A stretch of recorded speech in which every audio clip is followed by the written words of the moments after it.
One day on the way home from church, I must have been in 5th grade, my mom asked me, "Who's that girl that comes up to you and puts her arm around you?"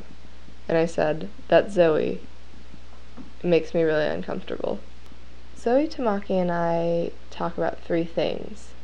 The first, church. Goes with that saying. The second, how funny we are. The answer is very. The third, why we're friends. I'm still not really sure. When Zoe comes over to my house, my favorite part is that she never knocks, and sometimes she'll even just break in. But, you see, most people might be worried about that, but I'm not, because it means a lot to me that Zoe feels so comfortable enough to just walk into my house. I think that's an example of true friendship. When I'm with Zoe, I like to... What do we do? When I hear the word Zoe Tamaki, I think beautiful person. Once we played Ouija board in her basement. She laughed a lot. I didn't. If Zoe Tamaki were a brand of makeup, she would clearly be Bare Essentials, because talking to Zoe, it's like buffing away all your problems. Any activity is an awesome activity as long as Zoe Tamaki is involved. If Zoe Tamaki was a natural disaster, she'd probably be an earthquake, because earthquakes can lead to fires and tsunamis and other terrible hazards. And I really think that Zoe has that kind of power. Not really the same destructive power, but I think that she has a lot of influence in my life and in the lives of her friends.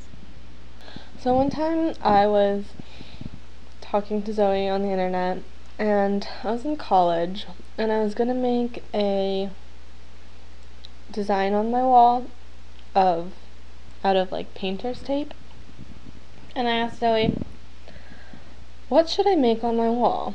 And she told me Buddha, the golden chain, or her. And I thought that was very representative of the 3 most important things in my life.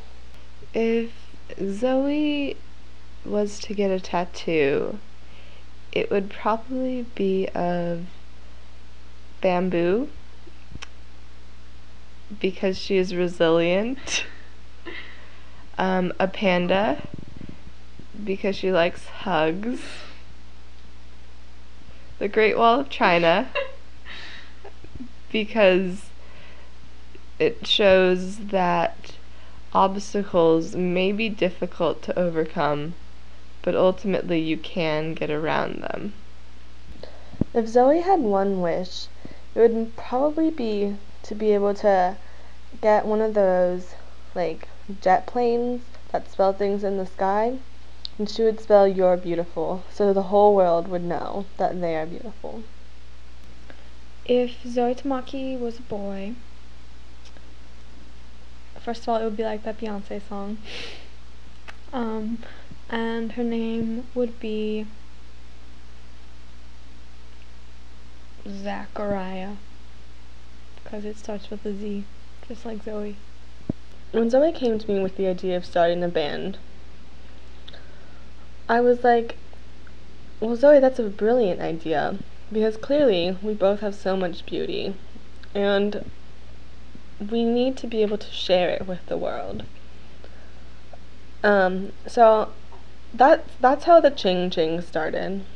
Zoe really loves her dog, Hana. She just always talks about how much she loves that dog. She just can't get enough of that dog. When she's not with the dog, she misses her very much. And she also misses Courtney's rats.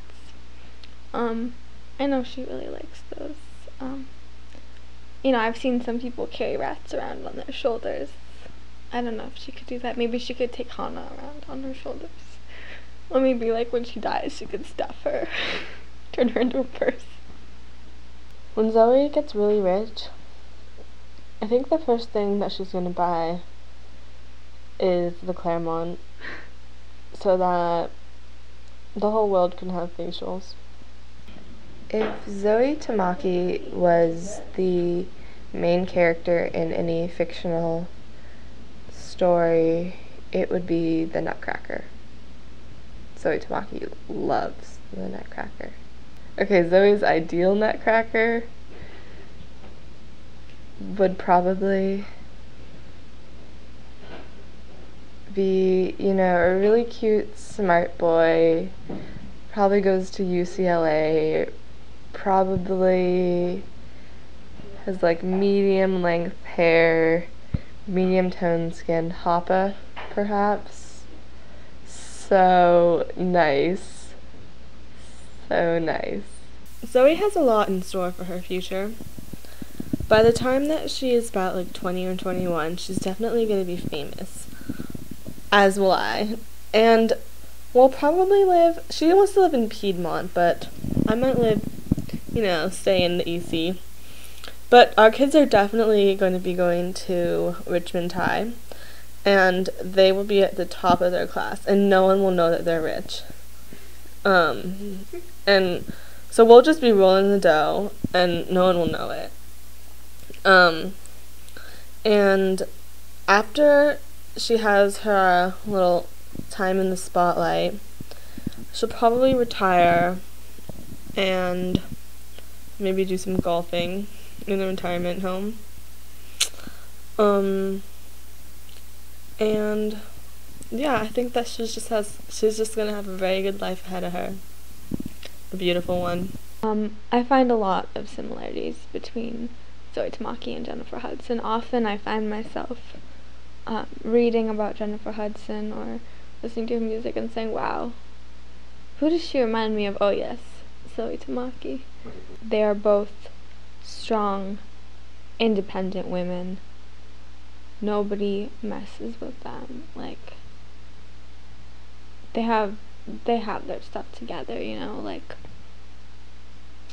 really, I admire both of their strengths, with everything they face, all the obstacles every day, and they're both really talented, obviously, and they're both, you know, they're inspirational, you know, like, I think of Zoe as, like, almost like a muse, you know, like that spark of motivation that really just kind of prods at you and says, come on, do something with your life. Be meaningful. Have purpose.